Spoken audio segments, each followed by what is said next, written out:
I pledge allegiance to the flag of the United States of America and to the republic for which it stands, one nation, under God, indivisible, with liberty and justice for all. Hello, Jody. Can I have a roll call?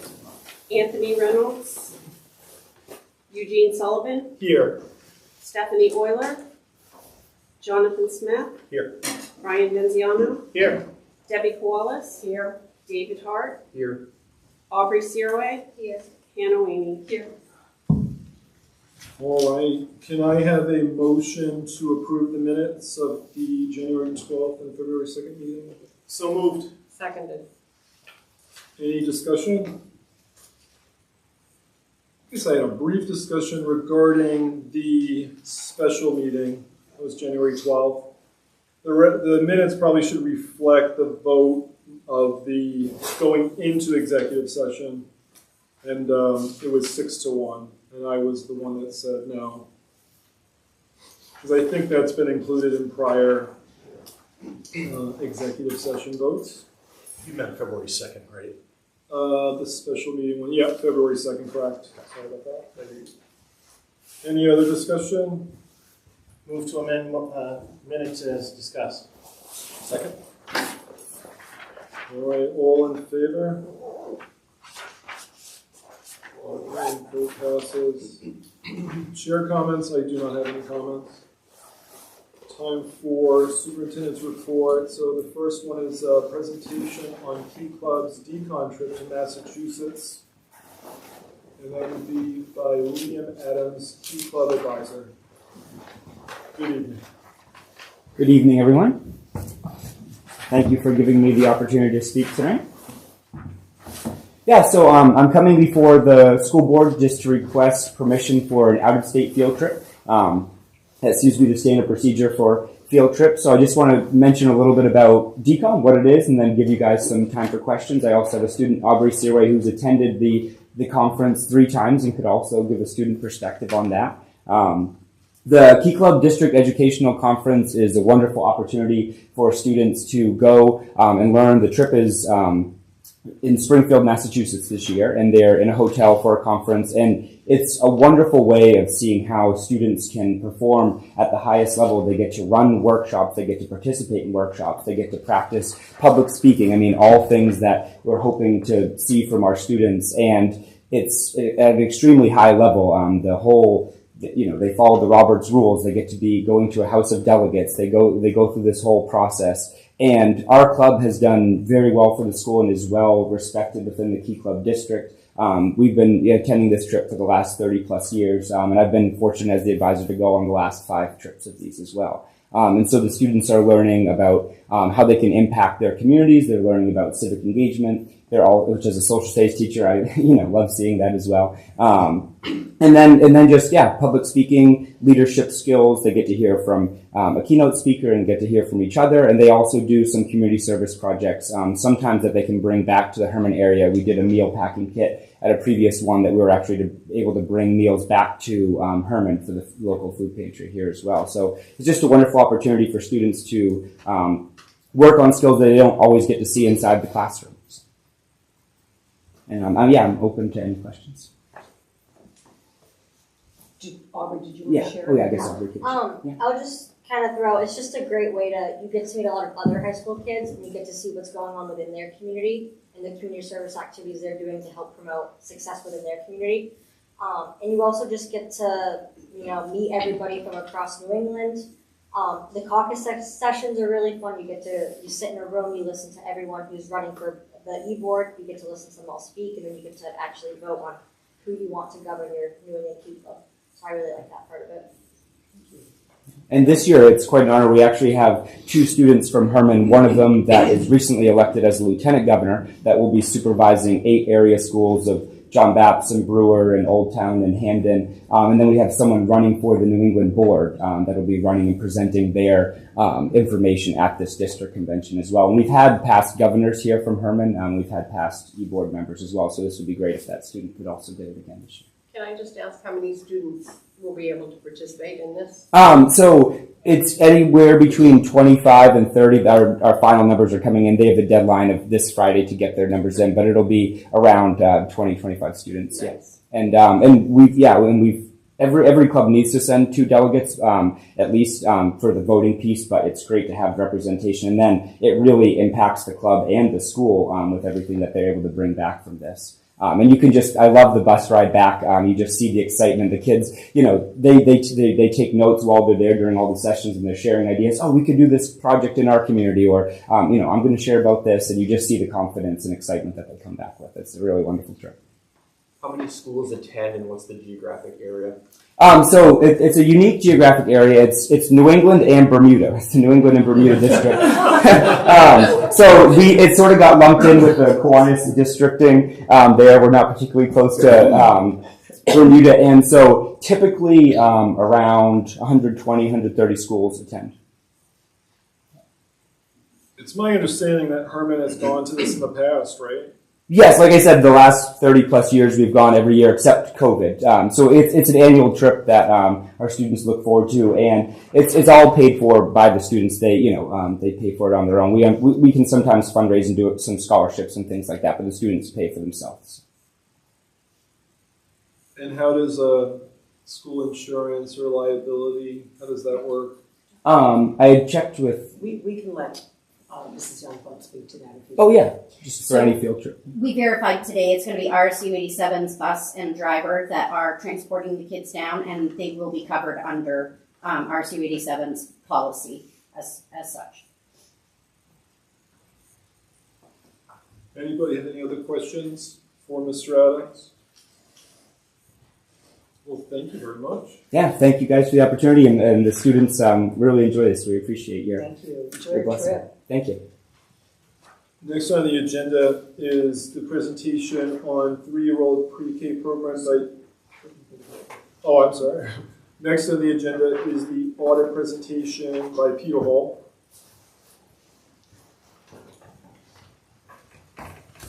Oh, awesome. Okay.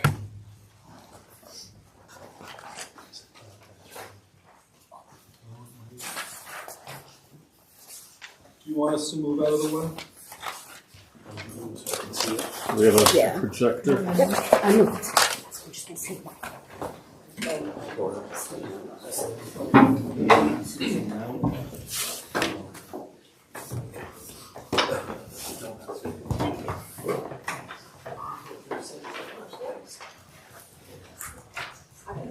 Okay, thank you so much.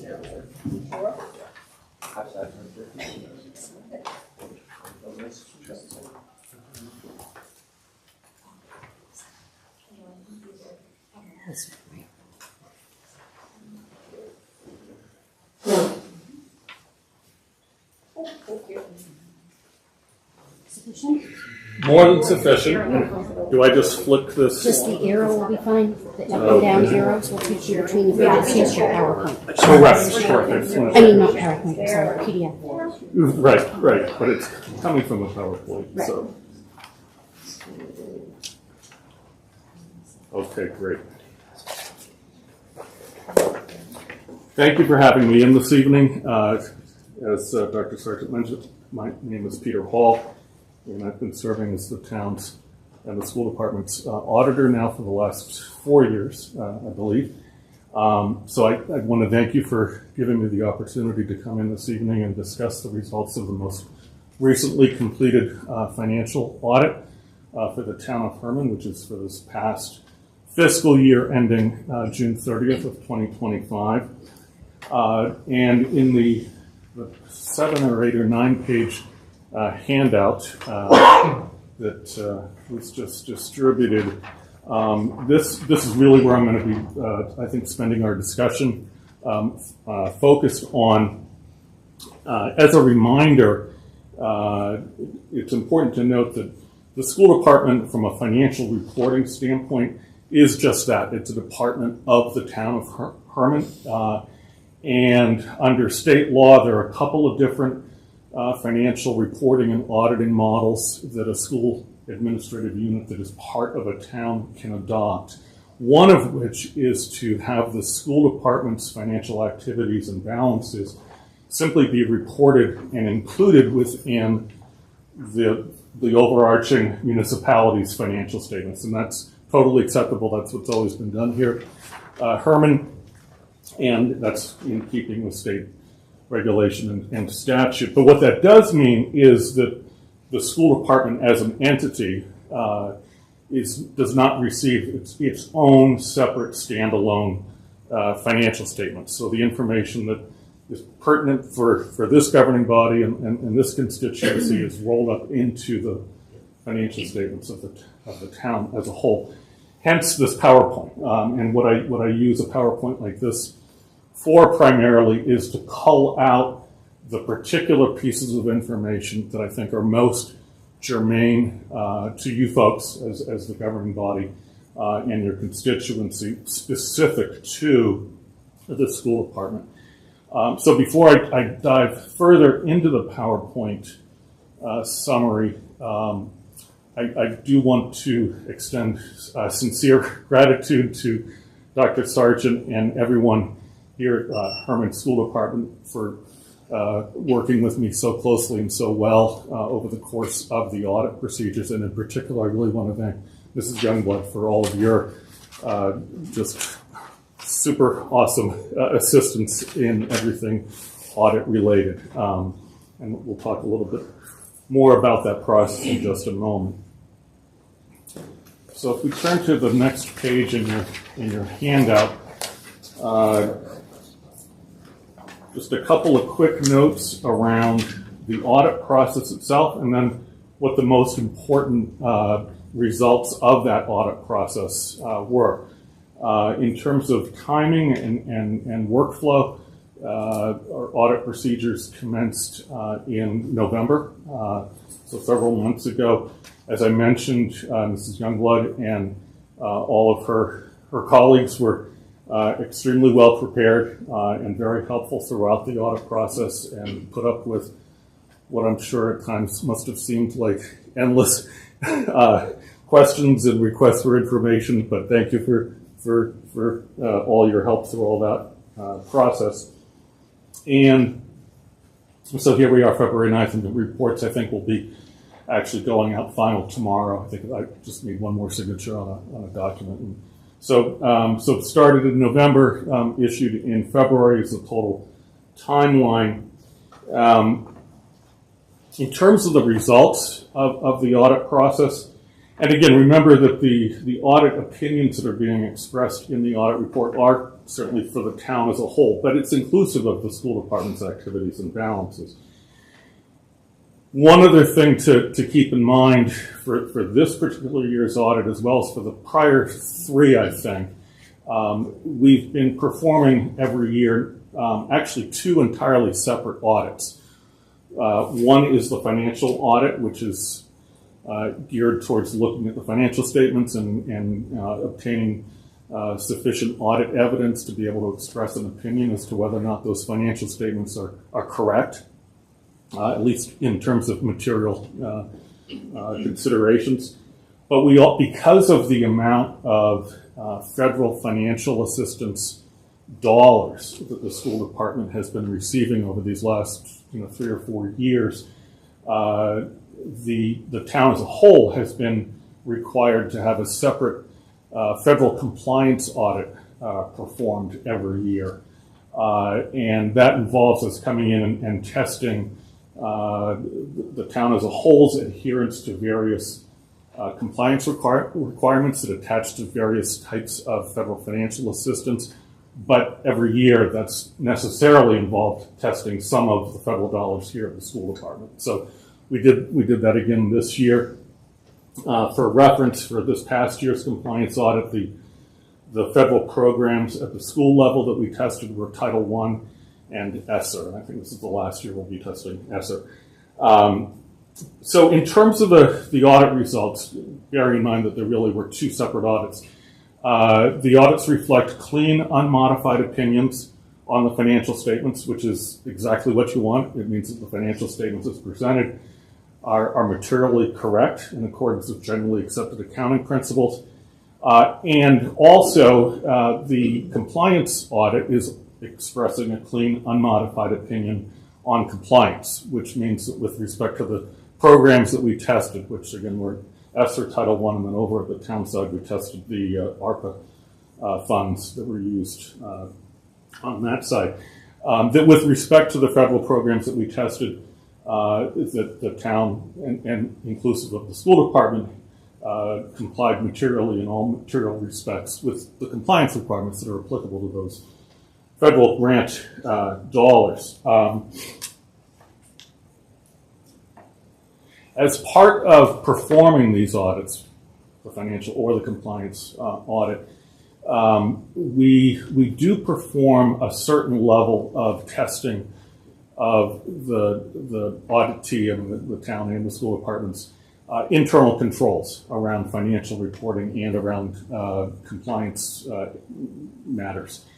We're not performing a publicly traded company type of audit like for General Motors, where we come in and do so much control testing that we can actually express an affirmative opinion on the effectiveness of those internal controls. But the level of testing that we do in these types of audits is sufficient to assist with the forming of opinions on compliance and on the fairness of the financial statements. But importantly, if in the course of performing those tests of internal controls, we came across any shortcomings in those internal controls that rose to certain levels, certain thresholds, we would be required to communicate those deficiencies or weaknesses to you as the governing body in writing. And the audit reports, both financial and compliance, indicate no material weaknesses or significant deficiencies being identified as being required to be reported. I think the only written item that the only item that we did include in writing in a separate required communications letter, really more in the vein or in the genre of an advisory comment as opposed to a finding of any type, was with respect to the school nutrition's fund balance, and I'll speak to that in a couple of slides here. But overall, very, very good audit results, both from the financial as well as the compliance standpoint. Okay, so now we get into the actual numerical results of the audit, and again, just looking at the school department's finances. Like any municipality or governmental entity,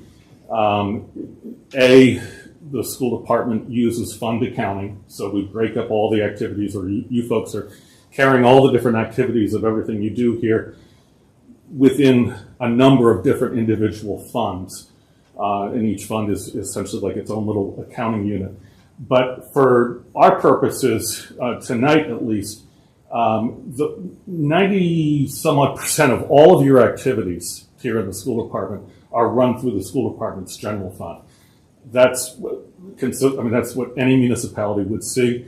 That's where people are usually most focused in terms of their attention. That's where your budget lives, for example. So the comments tonight are really focused on the general fund.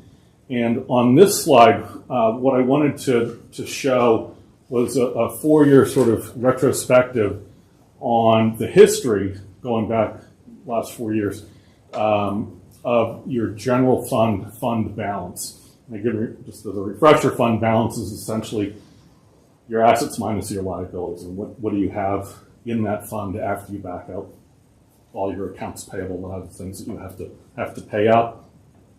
And what we see over, from 2022 to 2025 is a pretty steady reduction in that general fund balance. Back in 2022 was a little bit elevated for our purposes tonight because that included about $780,000 of reserve funds, which starting in 2023 were moved into other funds within the financial statement. So for our discussion, we can ignore that. That's not really part of the driving force. But even if you were to back that out from 2022, you'd be looking at $3.5 million in the general fund. And so from 3.5 in 2022, we went down to about 3.2, and then further down to about 2.3 in 2024. And this past fiscal year, we're down to under $1.6 million. You'll see that I've broken out that fund balance in terms of two separate components, what's known as assigned fund balance and unassigned. And for our purposes tonight, assigned fund balance is the portion of each year's fund balance at the end of the year that the townspeople have voted to utilize specifically to help fund the next year's budget. And so we carve that portion of money out separately and call it assigned fund balance. And then everything that's left over is considered unassigned, meaning it really doesn't have any particular stipulations on how or when it gets utilized. Every municipality I've ever worked with, the single biggest question has always been, how big is my unassigned fund balance, and is it sufficient? Is it too big? Is it not big enough? Right? Because that in turn typically is what is a big driver of future budget decisions. So what we see in looking this a little bit closer is that for 2025, we wound up with actually an increase in your unassigned fund balance compared to where it was at the end of 2024.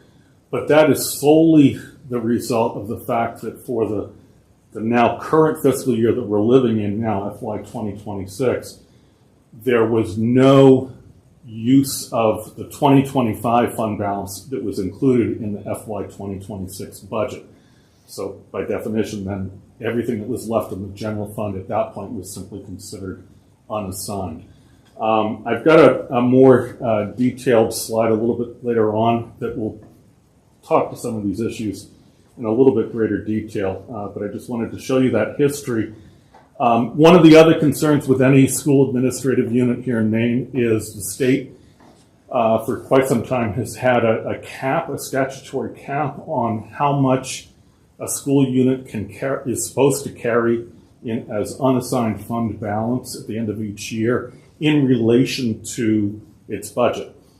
And the current rule is that a school unit should not be carrying more than 9% of the then just completed budgeted expenditures in its unassigned fund balance. So for reference, you'll see that the 1.6 million that is sitting in unassigned at the end of 2025, that represents about 8.1% of the FY25 general fund budget. So that's below the 9% cap. So you don't have any kind of a compliance concern there. The next two slides here,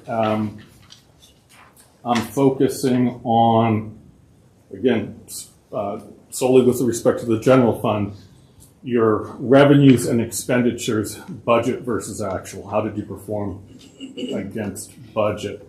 And on this slide, we're looking at your various revenues and funding sources. And you'll see that for the most part, your budget versus actual is fairly close to what was projected. I guess two outliers that are worth commenting, or actually three that are worth commenting on. One is there was a budgeted transfer in from reserves, and that did not actually take place. It wasn't needed this year. That was for $60,000. So that's one of the larger variances that you see here. But even bigger than that, you'll see a positive variance in the charges for services and tuition line item. That actual amount came in about $450,000 higher than budget, which was due to a couple of factors, including a higher than expected tuition rate. We were able to charge other locations, and also an increase in the number of special ed students coming in from other sending districts. The other big swing that you'll see, budget versus actual, is there's a line item towards the bottom on that grid that labeled use of surplus. And what that is, and it's kind of what we were talking about a moment ago with respect to assigned fund balance. When you're trying to balance a budget, whether it's a municipality or your household or whatever, if you affirmatively say, you know what, this year I'm going to need to draw down some of my savings account to basically meet all these expenditures, that's essentially a use of surplus. And so for the FY 2025 budget, that budget had anticipated the school department needing about $1.4 million to be drawn from its fund balance as of the beginning of the year. Essentially, that's an anticipated shortfall or an anticipated deficit. Your actual deficit for the year came in at about $750,000. So still a deficit, but significantly less than what had been anticipated. And so that's the other big variance that you see here. If we turn to the next slide, here we're still looking at general fund budget versus actual, but we're on the expenditure side of things. And really not a whole lot to comment on here.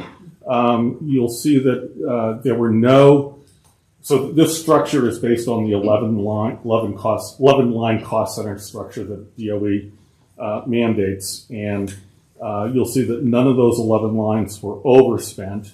Several were underspent. But all in all, I would say this was pretty close budgeting, because on a combined level, you came in ahead of budget by about $250,000, which helps reduce the FY 2025 deficit. But from a budgeting practice perspective, that $250,000 positive variance represents less than a 1.5 percentage point variance compared to the total budget that had been adopted. So that's again, I mean, pretty close. Not only budgeting, but also cost management as you went through the course of the year.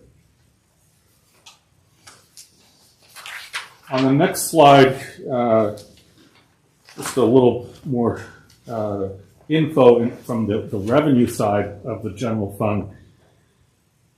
I think it's important to keep in mind that roughly 95% of, at least historically, at least 95%, 93 to 95% of each year's school budget has been funded from really three funding sources, and these are the top three. Local assessment, i.e. the share of the property tax commitment that is specifically set aside for the school department. Intergovernmental revenues, and here what we're really talking about is the state subsidy that the Department of Education passes on to you every month.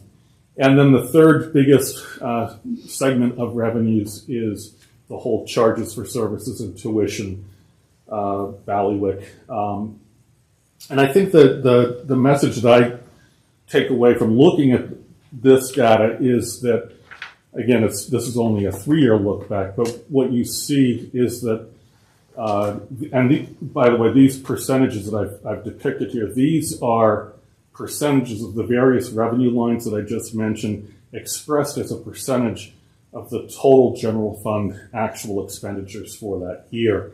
And what you'll see is a slight downward trend over the last 3 years in terms of the relative share of the total budget that's being funded with property taxes. And that downward trend has been somewhat offset by an overall slight increase in the share of the other two funding sources. Now on this next slide, so a few years ago, I think actually when I first started working with the town of Herman, one of the concerns at that point was that your school lunch program had been carrying a deficit fund balance. It's not a huge fund in terms of dollars, certainly a very important fund, but it's not a huge fund in terms of the amount of dollars that are held within it or that run through it. But we started tracking this as a separate item in this annual presentation that I make, simply because we wanted to see where things stood with that particular program. Like I said, back prior to 2022, it was in a deficit, a pretty significant deficit position. And what we've seen from 2022 going forward is significant growth in that fund balance, as you can see here.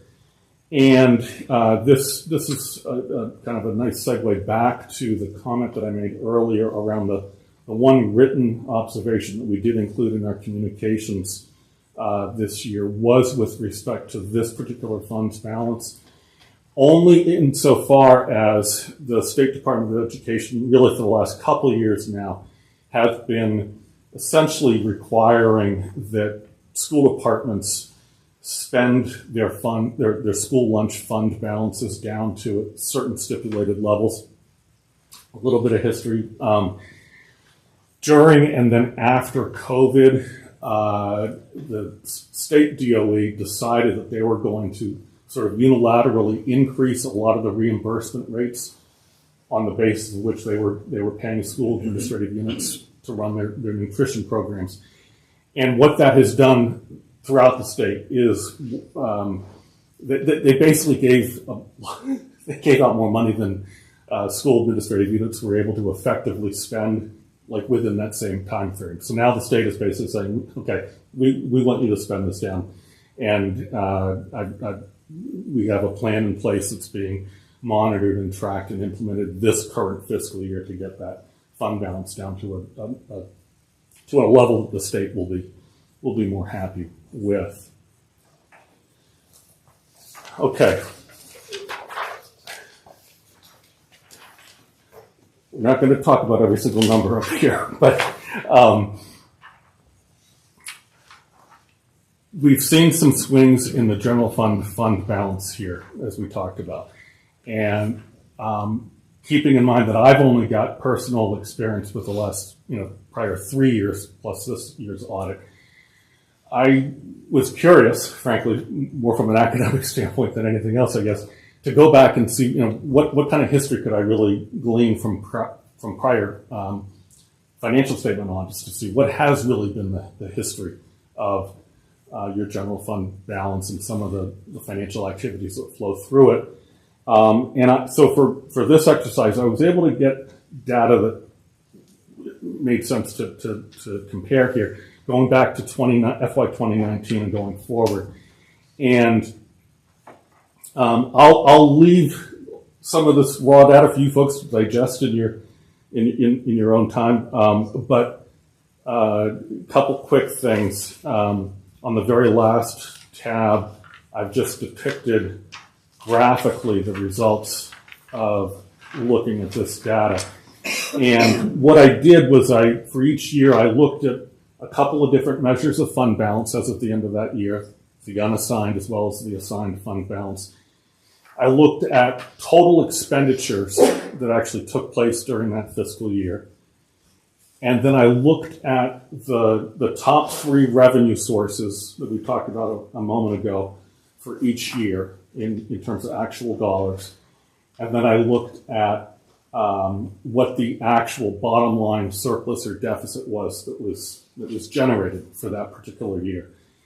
And when I look at that sort of globally, what we note is that in terms of fund balance, 2021 and 2022 were very, very high levels of fund balance. And I think that goes back to some of the conversations we've had in prior years. And that's a function of a lot of things, including, additional support from the state, for example, and things of that sort. What we also see is that for the last 3 years, 23, 24, and 25, the school department has sustained, repeated deficits for each of those 3 years. which has the effect, obviously, of, as we saw earlier in this discussion, drawing down your fund balance.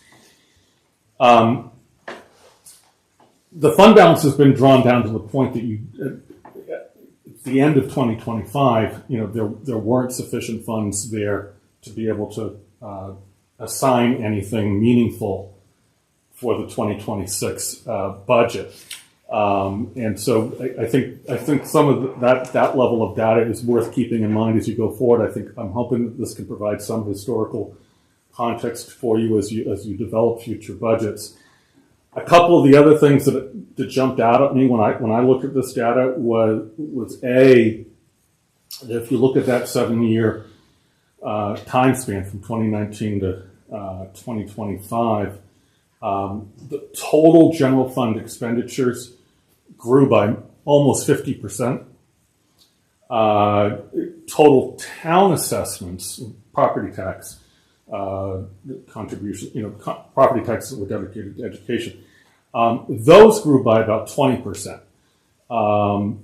And the other thing I think is worth keeping in mind is that despite the big peaks in terms of fund balance that you saw in the 2021-2022 timeframe, over this total 7-year time span, the school department basically ran on a break-even basis. The aggregate surplus or deficit that was generated for these 7 years as a whole was $175,000. So like $25,000 a year. So basically over that time span, the school has basically been, keeping its head, basically just meeting its expenditures as they came due. Determining a school budget is always a difficult process. Managing fund balance levels is always a difficult process, and there are a lot of competing voices that go into that decision making. And I'm just hoping that some of this information may be helpful going forward, just to give you some historical context. On the very last tab, again, you can just see some of the trends here. The top line in red, that's your intergovernmental, and that's been fairly consistent. The green is the town assessment, and as we talked about, that's been trending downwards. Blue is the tuition and charges for services. That's been fairly consistent. And then the other three relate to fund balance and current year surplus or deficit that were sustained, and it's all consistent with what we've talked about. I think that's it in terms of what I had for prepared remarks, but I'd love to answer any questions that people may have or dive into anything in greater detail if you'd like.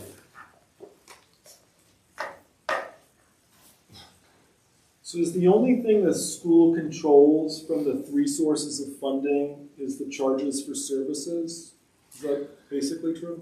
Well, certainly the school and its town and its constituents, right, obviously have input on the local assessment. The property That's tax. town, right?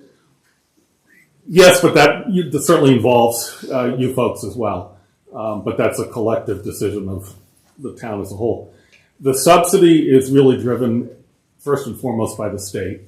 And there's formulas that you work through every year to facilitate that, but that's largely driven by the state.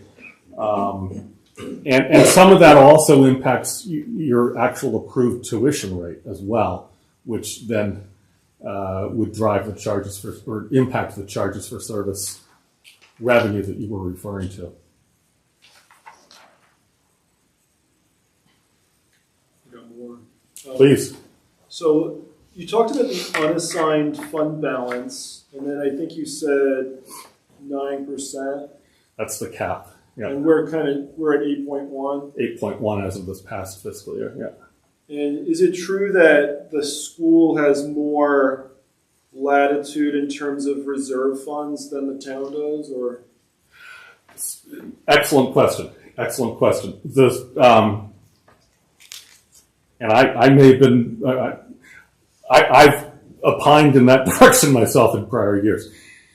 Both at the town level and at the school level, There is statutory language that speaks to the purposes for which different types of reserve funds can be established. It doesn't really speak to the amounts to which they're funded or not, and they're all at the discretion of the municipal entity in question anyway.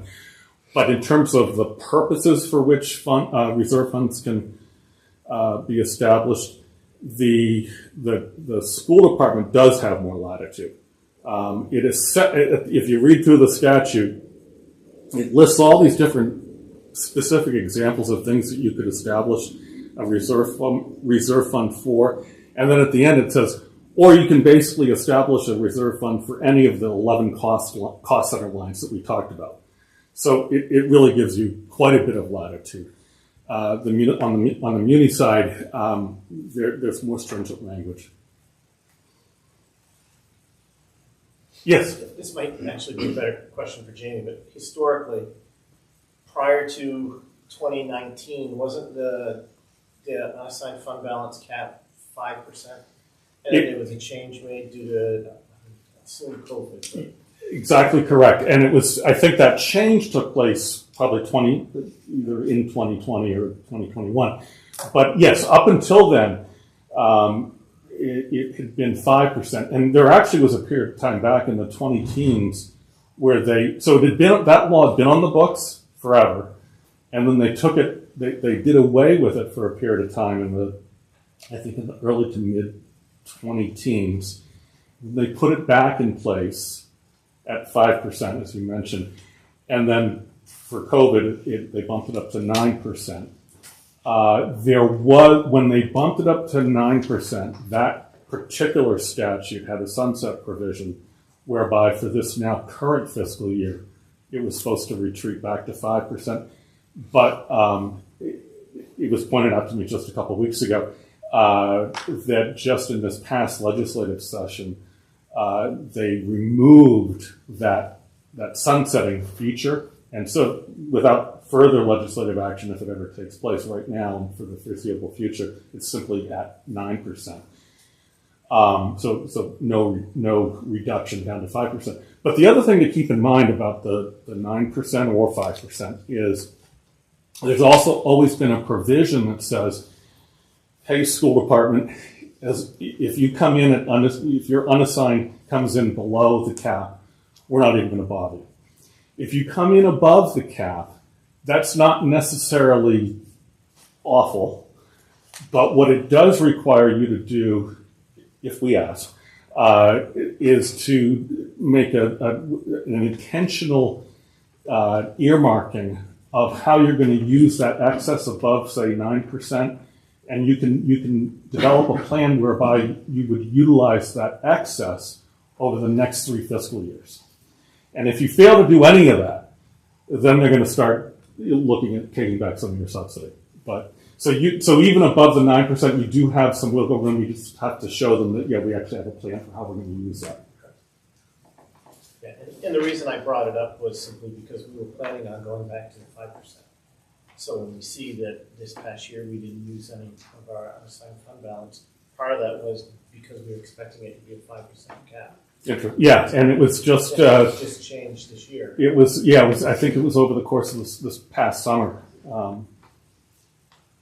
So, yes. Is there any advantage to keeping it above the 9% and using it in the unassigned fund balance as opposed to putting it to reserves?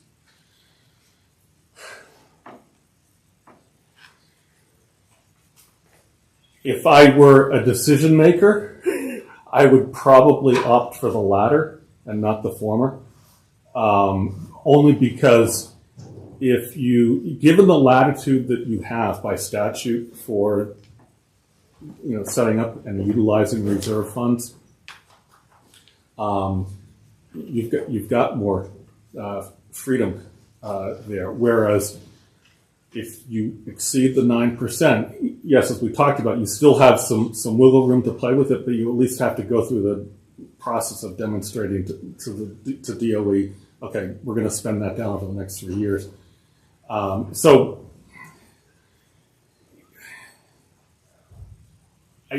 a judgment call, but you definitely have more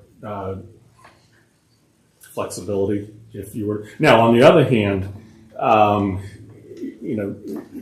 depending on how a reserve policy is specifically worded, and I've seen some municipalities where they have to take a vote to actually fund the reserve, and then there has to be a separate vote, either by the governing body or by the, depending on how it's worded, to actually draw down, and that can vary from entity to entity. So depending on how those rules here are specifically written, maybe that doesn't give you as much flexibility. But as far as the state's concerned, yes, that would give you more freedom. Anybody have anything else? Okay, thank you very much. Thank you for having me in, and enjoy the rest of your meeting. Appreciate your time.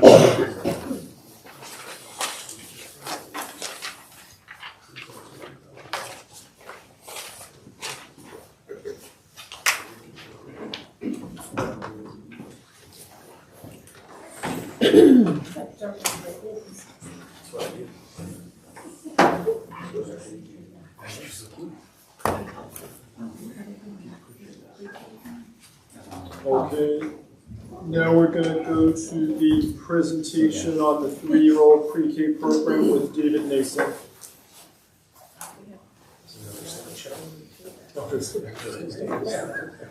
All right. Thanks for having me. So last week, just to kind of let the audience know, I sent a letter to the board kind of explaining the requirements that we have as a school district to transition our programming for 3 and 4-year-olds. And along with that, I thought I'd just give you some pros and kind of what we're working on and kind of what's next. So I'll be brief, I promise. All right, so joining cohort 3 provides us with a little carrot, if you will. They came in, we had a site visit from the state. They identified that some of our furniture was out of date, some of our materials weren't unified, and they are willing to pay for all that in addition to an additional classroom. So that's to the tune of about $60,000. So we were really excited about that. We have asked our staff to look at those lists and kind of compile what they're doing. Dr. Davis and I will be sitting down and kind of formulating part of that plan with them. With this transition, there is no cost to the district at this time. So this cohort in 3 and 4, I can't speak to what it's going to look like when the entire state goes to 3 and 4, but there is legislation talking about adding it into the ED 279, but we're not even close to there. So this is 100% funded. It will fund a teacher. It will fund some administrative costs and all of our speech, OT, things like that. We will get reimbursed. This allows us to have more of a handle on our 3-year-old population and 4-year-olds, what we're getting, how we're getting them, who's identifying them. It shortens their time frame. So right now with CDS, they have a provision that is they have to have everything done within 60 days. In public school, we have 45 school days to complete our evaluation testing. We get in trouble if we don't follow ours, but CDS, because they're part of the state, don't really. So they go past their 60 days, and it takes a lot longer to get identified. So we're hoping that with this, we will have consistent providers for speech and language, OT, and special services. They just come to one place. They don't have to learn a new environment. They get used to our rules, all of our things. So we have reached out to most of the Herman Child Care Centers, and we had them in and kind of did a presentation with them. And we will be collaborating with them more as we go through the process. The state has to give us some guidelines that we need to go through, but the child find requirements, we're hoping that will be identified through those child care facilities and that we can transport back and forth. So that will really help parents. So if you have a 3-year-old that only needs to come for it, our requirement is 9 hours. But if we're having them in our 4-year-old program, they're there for 15 hours. So we would just continue with that, but we have the ability to drive them back and forth if they're in our district. So that's really good for them. Oh, we will be creating MOUs with just about everyone. So there's a shortage of speech and language providers, occupational therapists, and PT. We have many MOUs already. Those will just be extended to reach the 3 and 4 year old population. Along with the special purpose private schools, it's a different kind of special purpose private school for 3 and 4 year olds versus public school age. But we're going to do it, and we're starting to build those relationships already. This does not affect everyone. So if it's a student, a 3-year-old student is not identified, that's not part of this. That is in legislation to change eventually down the track, but right now, 3 and 4 year olds will take precedence and be offered in our schools at 3 and 4, unlike the 3 and 4 unidentified currently. We don't have a large number. Right now we have 5 or 6. I get a census every month, and they kind of say, oh, we have a new referral, or one dropped off, and that happens quite a bit. The child find requirements, again, I'm going to go back to all the child care providers. That's going to be really helpful to us to kind of build that consistency and those pieces. Which I already spoke to this one. So we'll be communicating with all of our staff providers. We're ready. I think given the small population, I will say that most districts that have gone to in the cohorts before us have experienced a kind of a dramatic increase by about 50%. That would bring us up to maybe 8 or 9. So that's not terrible for our size. So, and next steps. So we're going to finalize those MOUs. We're continuing with the outreach and with doing all the budget oversight. It's not costing the town anything right now. So that the teacher that we'll be advertising for is 100% funded. They base that on the numbers that we have. So if it costs us more, they'll pay us more in the second check and then do the same thing over and over and over again. So again, our goal is just to kind of not have a financial burden, but offer our students the services that they really deserve in a timely manner. Any questions? Yeah, where in the PADS facility would this happen? It would happen, currently we've established that it's going to be room 38, which it was built for pre-K. Dr. Davis and I have searched the building and gone through all the pieces. During the site visit, that's one of the requirements in order to have the 3 and 4 year old special ed program. You have to have a bathroom. Cohorts 1 and 2, they retrofitted all the schools. They're not offering that anymore, so we chose one that was already ready. And do you need a special certification to do this? You need a 282B, which is just all of our special ed staff are 282s, so it's just a different level, and you have up to 2 years to get that. Any other questions? Thank you very much. All right, thank you.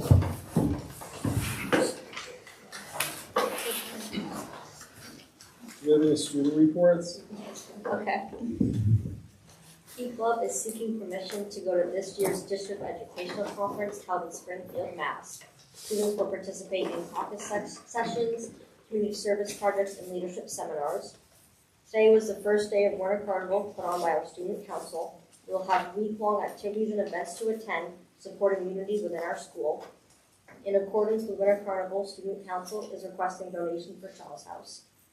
Next month, JRTC will host a blood drive through the Red Cross.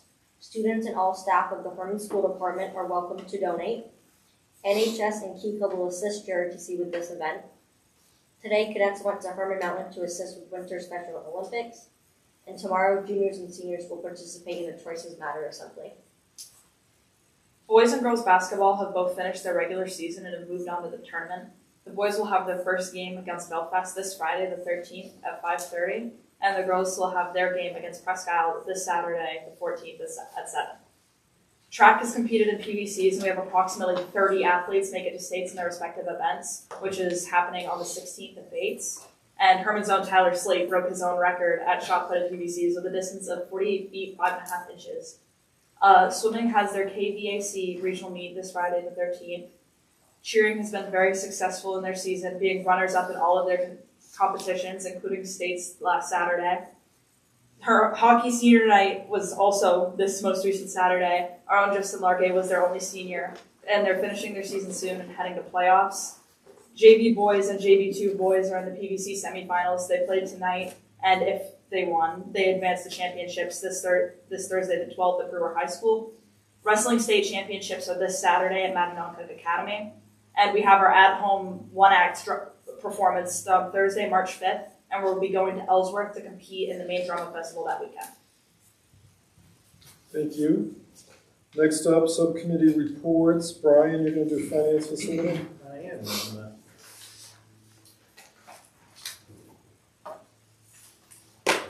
We met last week? It was last week. Time flies.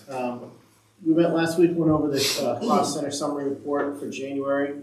We're tracking on that, and Ms. Youngblood she added in our encumbrances so that we're able to see where we are for the year, and that we're on track for that for this time of year. So that's going well. And it had an expenditure trend chart. We all saw that in the last month's expenditure report as well. And we're on if you would, glide path with our past year's expenditure trend. So that's going well. We just talked about the audit, so I won't go over that. We did have it wasn't initial, I guess we would call it a number 2 review of the budget presentation that we'll all receive next month. And with that, earlier, 2 weeks ago, we had our first meeting with the town representatives from the town council to go over our budget proposal.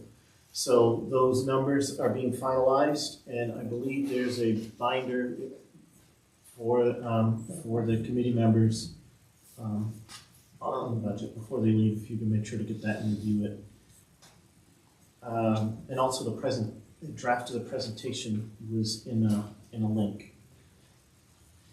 The energy audit, it's on our agenda for later tonight to go over the contract for the energy audit. And you all should have had the opportunity to open that up and look at the energy audit. It's a great opportunity for us to go through and make plans for our future facilities. And then a subject that will need to be discussed in the near future is a school board liability insurance. Has been a fairly significant increase in our liability insurance cost. And there was a discussion about sending that out for an RFP in out years once some of our claims get resolved. So it was a very productive meeting. And again, it was myself and Tony, and Tony's not here tonight. So. Thank you, Brian. Questions? Any questions for Brian? Thank you, Brian. All right, so next up is policy and professional discussion. I think John's got this one. Yeah, so on February 2nd, Debbie Kowalis, myself, Barbara Sargent, Chelsea Panett, and Zach Freeman met. And we got ready for second read JFAB admission, JFAB, admission of non-resident students. Subcommittee considered comments brought forth during the first read about how the relationship with RSU 87 is addressed in the policy and how this correlates to JI, student rights and responsibilities, including the topics of refunds and appeals. So where appropriate, revisions were included to address the above comments.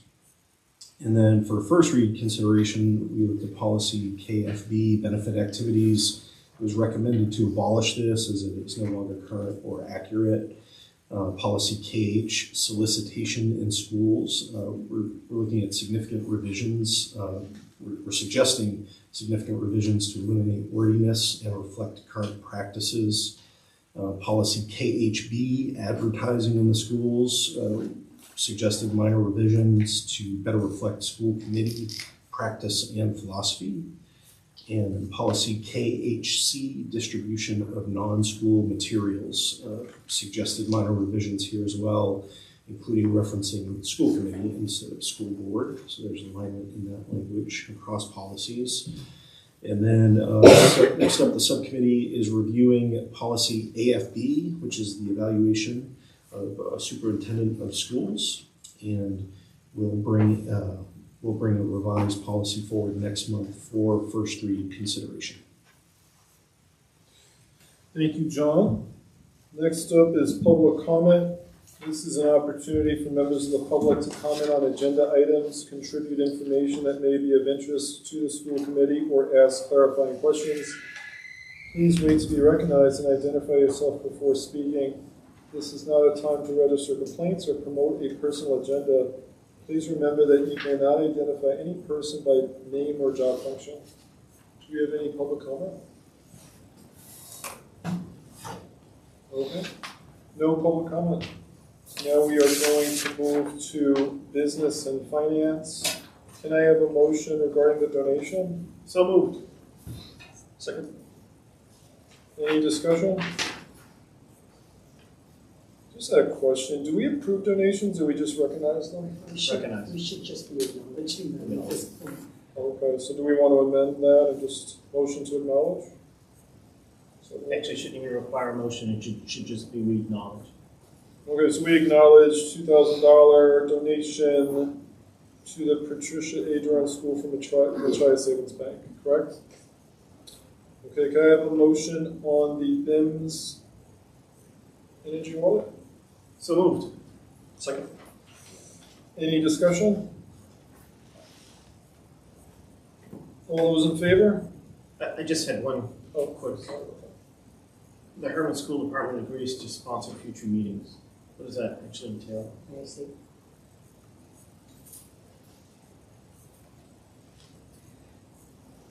So what that means is when their energy audit is complete, they want the opportunity to come back and speak with us about their findings. We are under no obligation to move forward on projects or to put money toward projects, but I think the conversation with what they recommend at least would be very opportunistic for us. Any other discussion? All those in favor? Any abstentions? The vote carries. Any public comment on business finance? Okay, I'm going to move to governance now. Second reading of policies. Can I get a motion? So moved. Seconded. Any discussion? It was mentioned that RSU 87 was considered in this. Are the RSU representatives satisfied with? I think because it, paragraph A covered, I think in discussion, we felt that covered it. Okay. I had some discussion, if that's okay. By the way, I thought that there was a lot of changes made, and I think it's good. I guess my only concern is, well, I gotta find it. I think that the language that, right here. Yep. The last sentence in red, the decision of the superintendent is final. It kind of goes back to like the last meeting we had when Brian made the point comparing this kind of revocation process to the expulsion process, if you remember. And I think Dr. Sargent said they have the same result, but they're different processes. You know, when you go to like the policy for expulsion, which is JKE, you know, there's a whole procedure in place, and I think that procedure ends up, correct me if I'm wrong, so last time we were here, I thought we talked about RSU 87 students are students, they pay tuition, so I just think if you're going to put the superintendent as the final say, we're not allowing them due process still in terms of appealing that as you would maybe in the expulsion process. So my recommendation, if would just be to eliminate that last sentence, so if the superintendent has the final say, and then I think we're good. That's just my position. Any other discussion on I think if I may, that's kind of covered in the third paragraph from the last one. So all non-resident students are afforded the same student rights and responsibilities under policy JI as resident students. That brings that policy and puts that in effect, I think, is my understanding. that? Yeah, I would tend to agree with you. I just think it might cause a little bit of confusion if that language is still in there, that the superintendent has the final say. Because then it's like, I see what you're saying, though. I don't know if it's gray or if it's clear. I see your point as well. I think the only potential challenge, and really this is a school committee decision, we've had prior conversation that the school committee did not feel it was their place to approve tuition students, and that was a superintendent's choice. And a non-resident student who is accepted into Herman is a tuition student. So you're creating an environment where if the decision of the superintendent is not final, that decision is then coming to the school committee, but you've left the decision of allowing that student in the first place on a tuition basis to the superintendent only, and you've not weighed in on that. I'd also like to reference the contract with RSU 87. And it clearly says in paragraph 3 of RSU 87, thinking specifically of their students, Herman High School shall serve to all intents and purposes as the high school of RSU 87 for the year, 5 years of July 1st, 25 through June 30th of 30. So I believe that would, encapsulate them as a Herman High School student. So now we really are talking about true external tuition students. And the superintendent allows them in. Superintendent can show them out. That's what I look at it. Any other comment? I mean, that's what policy is for. I mean, we're setting a policy on how we receive tuition students, and we're giving guidance to the administration on how to manage that. And if they're the final say to let them in, then they should be the final say to let them out. Anybody else? Any comment? John, look like you're thinking. Yeah, well, I feel like when we talked about this last time, the discussion centered more around process of rights and responsibilities, and so I'm wondering if this comment about the decision of the superintendent is final, if that's more to the admission process, so more the intake, but then if it is like a disciplinary process, would that not go through us, or is it just, so I guess I'm kind of hearing where you're coming from, Gene. Like, would that process be circumvented because it's a tuition non-resident student? I guess I'm not clear on that. I also want to point out that should something occur where a tuition non-resident student has violated code of conduct, we've been through due process, there's been a finding that this is no longer a good fit, that student is still eligible to return to their home district for schooling versus a Herman student who is expelled then loses the opportunity for schooling. Gotcha. So I understand the due process piece, and that certainly is crucial. The difference is that when you're a tuition student, you still have a home school that you are eligible to return to. Okay, any other discussion? All right, let's vote.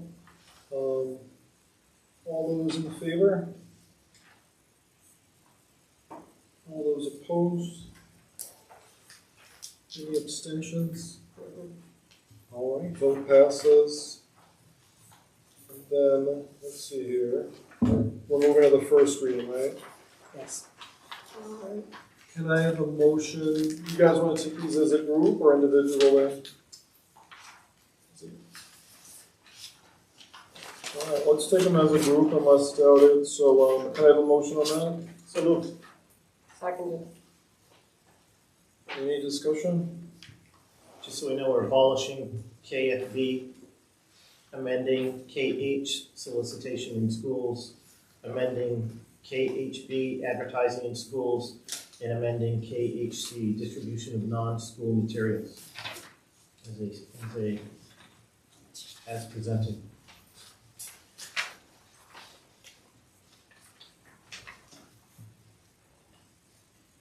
My only comments on those would be the K series to see that they could be cross-referenced. It wasn't annotated in the first readings. That's a clerical. Any other discussion? So I just wanted to go to code KH, start there first. Kind of a similar, like the very last sentence in the packet on this section, the decision of the superintendent or his or her designee regarding materials to be displayed and activities to be implemented shall be final. And this is a situation where perhaps a student, or I'm just trying to picture it in my mind, but a student or a student group could do this. And, just yet again going back to policy JI about just the due process of potentially appealing that decision. It was just my only thought on this one.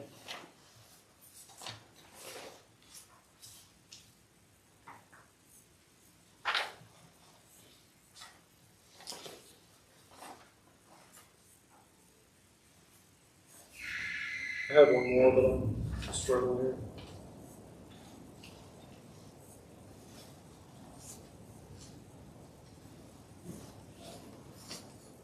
I guess in code KHB, just I didn't know what you guys thought about the inclusion of dietary supplements in letter B at the bottom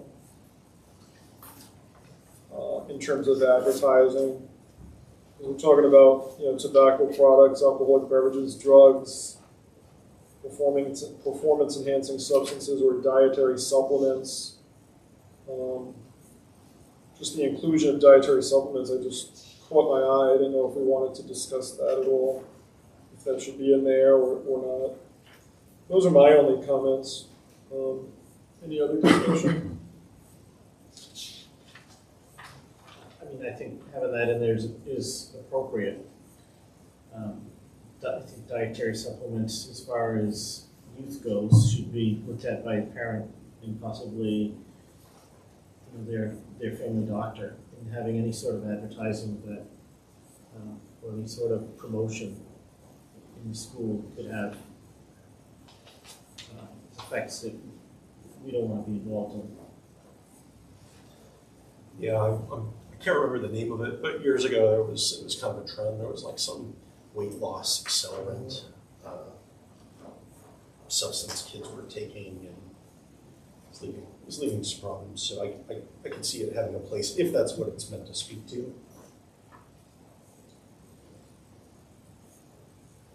And I don't, that wasn't in Herman. That was back when I was in college, years ago. Any other discussion? All right, all those in favor? All those opposed? All right, motion passes. Now we're moving to personnel. We just recognize resignations, right? Yeah. So we'll just recognize that Robin Smith is going to be resigning at the end of the year. And then can I have a motion on employment? So move to employ Jamie Fox as an ed tech. Do I have a second? Second. Any discussion? All those in favor? Any abstentions? Because it's elementary school. All right, vote passes. Can I have a motion on co-extracurricular position? Move to approve the superintendent's recommendation for the following. Is that Gary Decker for softball volunteer assistant, high school softball. Second. Any discussion? All those in favor? All right, vote passes. I didn't see any abstentions. Okay, good. All right, now, can I get a motion on job description? I move to approve the library media specialist job description as presented. Do I have a second? Second. Any discussion?